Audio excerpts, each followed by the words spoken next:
নমস্কার বন্ধুরা, মুনমুন কিচেনে আপনাদের সবাইকে স্বাগত। প্রতিদিনের মতো দেখুন আজকে আবার এসেছি একটা নতুন রেসিপি নিয়ে। ময়দার মধ্যে সাদা তিল দিয়ে দুর্দান্ত স্বাদের একটা অবাক করা রেসিপি আপনাদের সঙ্গে শেয়ার করব। সেদ্ধ আলু আর সাদা তিল দিয়ে যে এত সুন্দর একটা রেসিপি বানা যায় জানলে অবাক হবে। এখানে দেখুন একটা আমি পাত্রের নিয়েছি আর তার মধ্যে দেখুন নিয়ে নিচ্ছি 1 বাটি পরিমাণে ময়দা। আপনারা চাইলে এই রেসিপিটা কিন্তু আটা দিয়েও বানিয়ে নিতে পারেন। আমি আমার পরিবারের সদস্য সংখ্যা অনুযায়ী এখানে আমি নিয়ে নিচ্ছি 2 বাটি পরিমাণে ময়দা। তো আপনারা চাইলে ময়দার পরিমাণটা একটু বাড়িয়ে বা কমিয়ে নিতে পারেন। এখন আমি ওই ময়দার মধ্যে দিয়ে দিচ্ছি স্বাদ মতো লবণ। আর এখন ময়াম হিসাবে আমি দিয়ে দিচ্ছি বেশ কিছুটা পরিমাণে রিফাইন অয়েল। আর রিফাইন অয়েলটা অবশ্যই আপনারা একটু বেশি করে দেবেন, কারণ ময়ামের জন্য একটু তেলটা বেশি করেই দিতে হবে। আর এখানে দেখুন আমি নিয়ে নিয়েছি কিছুটা পরিমাণে চিলি ফ্লেক্স। চিলি ফ্লেক্সটা দিলে এই রেসিপিটা খেতে দারুণ লাগবে। তো একটু ওপর থেকে এখন দেখুন আমি চিলি ফ্লেক্সটা ছড়িয়ে দিলাম। আর এখানে দেখুন দুটো ছোট ছোট সেদ্ধ আলু নিয়েছি আর একটা গ্রেটার নিয়েছি। এবারে সেই সেদ্ধ আলুগুলোকে ভালো করে গ্রেটারের সাহায্যে গ্রেট করে নিচ্ছি। আর আপনারা চাইলে সেদ্ধ আলুটাকে একটু ম্যাশ করেও দিতে পারেন, তবে অবশ্যই যাতে আলুর মধ্যে কোনো রকম দলা পাকিয়ে না থাকে সেটাও দেখতে হবে। আলুগুলো এইভাবে যদি গ্রেটারে করে গ্রেট করে দেন তাহলে আলু একটুও কিন্তু গোটা থাকবে না, এইভাবে সুন্দর করে ম্যাশ করা হয়ে যাবে। তো এখন দেখুন আমি সম্পূর্ণ আলুটা কেট করে এখন ময়দার মধ্যে দিয়ে দিয়েছি আর উপর থেকে আরেকটু চিলি ফ্লেক্স ছড়িয়ে দিয়েছি দেখতে ভালো লাগার জন্য। এখানে আমি দেখুন একটা ছোট বাটির 1 বাটি সাদা তিল নিয়েছি আর গ্যাসের উপর একটা তড়কা প্যান বসিয়ে দিয়েছি। আর এই সাদা তিলটা কিন্তু কাঁচা দেওয়া যাবে না, তার জন্য তিলটাকে একটু প্রথমে ভেজে নিতে হবে। আমি একটা তড়কা প্যান নিয়েছি আর তার মধ্যে এই সাদা তিলগুলোকে এইভাবে তড়কা প্যানের মধ্যে নেড়ে চেড়ে সুন্দর করে ভেজে নিচ্ছি। তিলটা ভাজা হলে দেখবেন তিল ভাজার একটা সুন্দর সুবাস ভেসে আসবে, ততক্ষণ পর্যন্ত কিন্তু এই তিলটাকে একটু ভেজে নিতে হবে।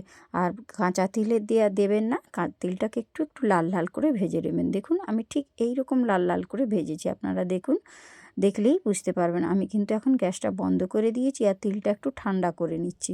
তো তিলটা দেখুন এখন সুন্দর ঠান্ডা হয়ে গিয়েছে। এবার এই তিলটা এখন আমি ছড়িয়ে দিচ্ছি ওই ময়দার ওপরে। সম্পূর্ণ তিলটা দেখুন ওপর থেকে এইভাবে ছড়িয়ে দিলাম। আর দেখুন এখনই দেখতে কতটা সুন্দর লাগছে, ওপর থেকে সাদা তিল ছড়ানো, দেখতে হেভি কিন্তু লাগছে। তাহলে বলুন রেসিপিটা খেতে কেমন হবে। ওপর থেকে দেখুন তিলটা ছড়িয়ে দিয়েছি আর এবারে হাতের সাহায্যে খুব ভালো করে কিন্তু মাখিয়ে নিতে হবে। তার জন্য দেখুন শুকনো অবস্থাতে প্রথমে এই আলু, সাদা তিল আর ময়দাটাকে খুব ভালো করে শুকনো অবস্থাতে এভাবে একটু চটকে চটকে মেখে নিতে হবে। তো দেখুন এখানে সবটাই ভালো করে আমি মাখিয়ে নিয়েছি, তাহলে সবটা উপকরণ এই ময়দার মধ্যে খুব ভালোভাবে মিশে যাবে। এখন আমি একটা বাটিতে নিয়ে নিয়েছি কুসুম গরম জল। আর ময়দা আমি সবসময় একটু কুসুম গরম জল দিয়েই মাখি। তাহলে যে কোনো রেসিপি দেখবেন ময়দার বানাবেন, তাহলে ময়দার মধ্যে যে একটা টান বা চিমড় ভাব থাকে সেটা কিন্তু থাকবে না। অল্প অল্প করে জল দিয়ে আমি একটা সুন্দর ময়দার ডো বানিয়ে নেব। একসঙ্গে বেশি জল দিতে যাবেন না, অল্প অল্প করে জল দিয়ে এই ময়দাটা মেখে নিতে হবে। আমরা সাধারণত যখন রুটি পরোটা বানাই যেভাবে আমরা ময়দা বা আটা মেখে থাকি ঠিক সেইভাবেই কিন্তু মেখে নিতে হবে। আর দেখুন অল্প অল্প করে জল দিয়ে একদম সুন্দর করে আমি ঠেসে ঠেসে ময়দাটা মেখে নিচ্ছি। আর ময়দাটা যখন মাখবেন এইভাবে আমি যেভাবে একটু ঠেসে ঠেসে মাখছি ঠিক সেইভাবেই মেখে নেবেন। আর যেহেতু গরম জল দিয়ে মাখছি এমনিতেই কিন্তু ময়দাটা সুন্দর নরম হবে। আর যাই রেসিপিই বানাই না কেন একেবারে তুলোর মতো নরম হবে। আর এখানে দেখুন আপনাদের সঙ্গে কথা বলতে বলতে ময়দাটা আমার সুন্দর মাখা হয়ে গিয়েছে। দেখুন একদম শুকনো শুকনো করে ময়দাটা মেখেছি। এবারে এটাকে আমি 10 মিনিট রেস্টে রেখে দিচ্ছি। ওটা 10 মিনিট রেস্টে থাক। তো এখন আমি একটা ঘোল বানিয়ে নেব। তো একটা বাটির মধ্যে নিয়ে নিয়েছি 1 চামচ মতো ময়দা আর ওর মধ্যে দিয়ে দিচ্ছি সাদা তেল। রান্নার সাদা তেল দিয়ে দিলাম 2 চামচ মতো, দিয়ে একটা সুন্দর ঘোল বানিয়ে নিচ্ছি। এটা আমার পরে কাজে লাগবে। ময়দা আর তেলটাকে খুব ভালো করে এইভাবে মিশিয়ে নিলাম। দেখুন ঠিক এই রকমভাবে কিন্তু তৈরি করে নিতে হবে। তো এটাকে আমি এখন একটা সাইডে সরিয়ে রাখবো, এটা আমার পরে কাজে লাগবে। কি কাজে লাগবে অবশ্যই আপনাদেরকে জানিয়ে দেব। তো এখন দেখুন 10 মিনিট হয়ে গিয়েছে আর ময়দাটা রেস্টে ছিল দেখুন 10 মিনিট।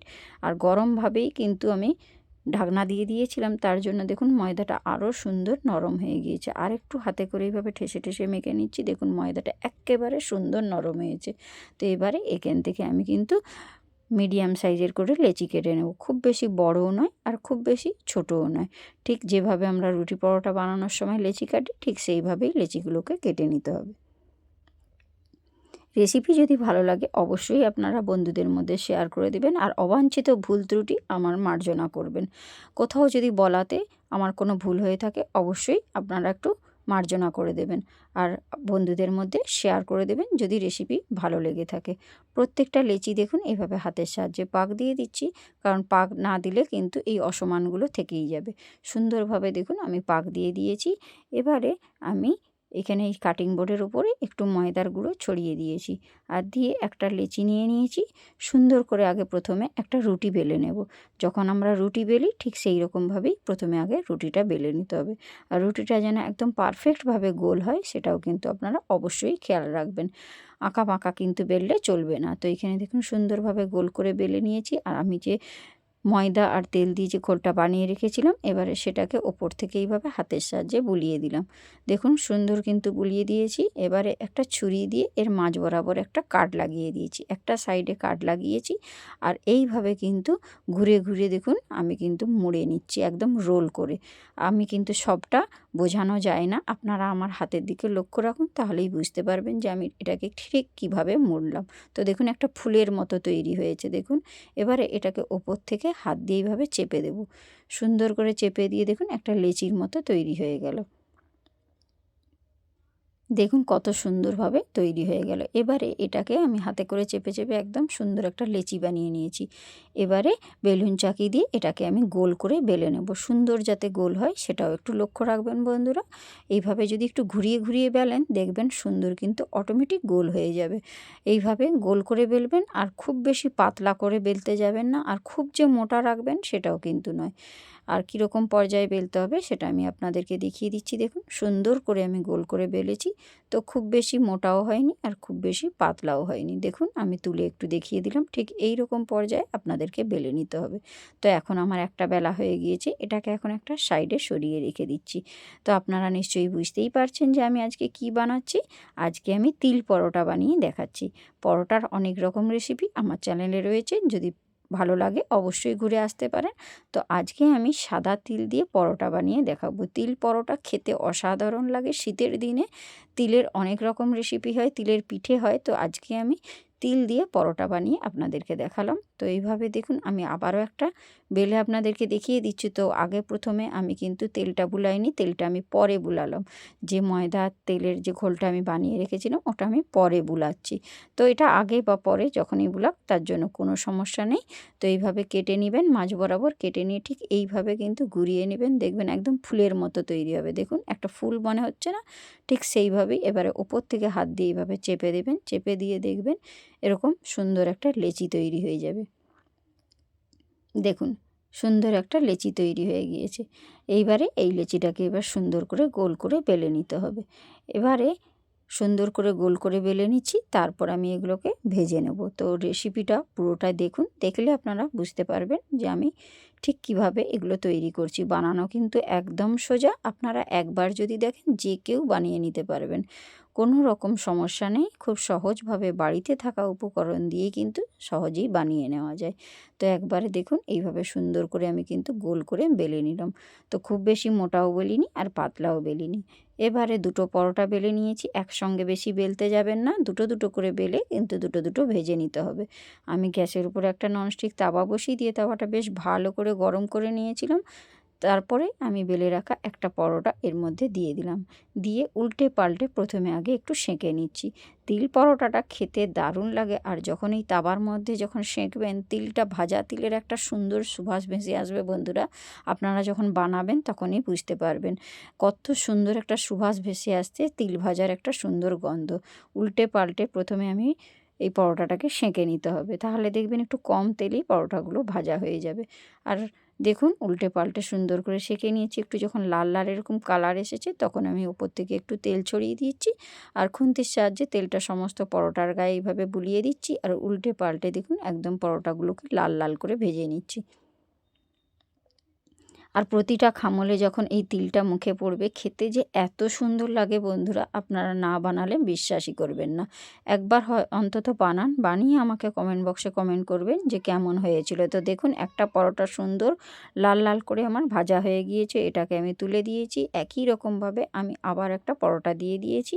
আমি দুটো পরোটা রেডি করেছিলাম, প্রথমে দুটো আমি একই রকমভাবে একটু সেঁকে নিয়ে তারপর ভেজে নিচ্ছি, আর বাকিগুলো আমি কিন্তু অফ ক্যামেরায় বানিয়ে নেব আপনাদের বোঝার সুবিধার্থে। আমি দুটো কিন্তু পর্যন্ত বেলে ভালো করে ভেজে দেখিয়ে দিলাম। আর উল্টে পাল্টে প্রথমে এইভাবে একটু সেঁকে নেবেন, সেঁকা হয়ে গেলে দেখবেন উপরটা এরকম সুন্দর একটা লাল লাল কালার আসবে। আর তিল যখন এভাবে ভাজবেন তিলের একটা সুন্দর গন্ধ আসবে যখন পরোটাটা আপনারা ভাজবেন। দেখুন এইভাবে উল্টে পাল্টে একটু লাল লাল করে সেঁকে নিয়েছি, আর তিলের ভাজা গন্ধ আমার বেশ ভালো লাগে। তো আপনাদের কেমন লাগে অবশ্যই আমাকে কমেন্ট বক্সে কমেন্ট করে জানাবেন। তো যখন দেখুন উল্টে পাল্টে ভালো করে ভাজা হয়ে গিয়েছে, উপর থেকে এইভাবে একটু তেল ছড়িয়ে দিচ্ছি, আর তেল ছড়িয়ে উল্টে পাল্টে খুব ভালো করে আমি একটু লাল লাল করে ভেজে নিচ্ছি। দুটো পরোটাই দেখুন দেখতে কতটা সুন্দর হয়েছে, লোভনীয় হয়েছে। কোনো রকম কিন্তু তরকারির কোনো প্রয়োজন হবে না, এগুলো গরম গরম শুধু মুখেই খাওয়া হয়ে যাবে। আপনারা একবার হলেও বানিয়ে দেখুন, তাহলেই বুঝতে পারবেন। তো দেখুন একই রকমভাবে আমি এই পরোটাটাও একদম লাল লাল করে ভেজে নিয়েছি, আর উল্টে পাল্টে দেখুন কালারটা কতটা সুন্দর হয়েছে, আর তিলটা যখন হচ্ছে কত সুন্দর গন্ধ আসছে।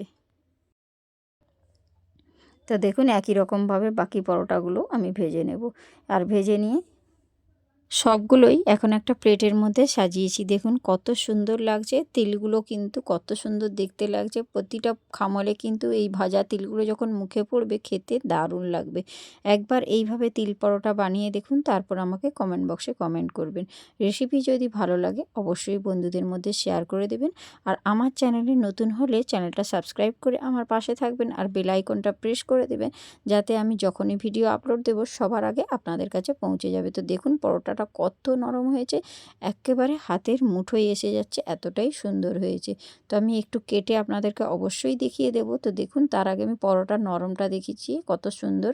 তো অবশ্যই আমার পাশে থাকবেন। তো আজকের মতো আমি ভিডিওটা এখানেই শেষ করলাম, দেখা হচ্ছে নেক্সট রেসিপির সঙ্গে। তো আজকে আসি, টাটা, বাই বাই, সুস্থ থাকবেন, ভালো থাকবেন।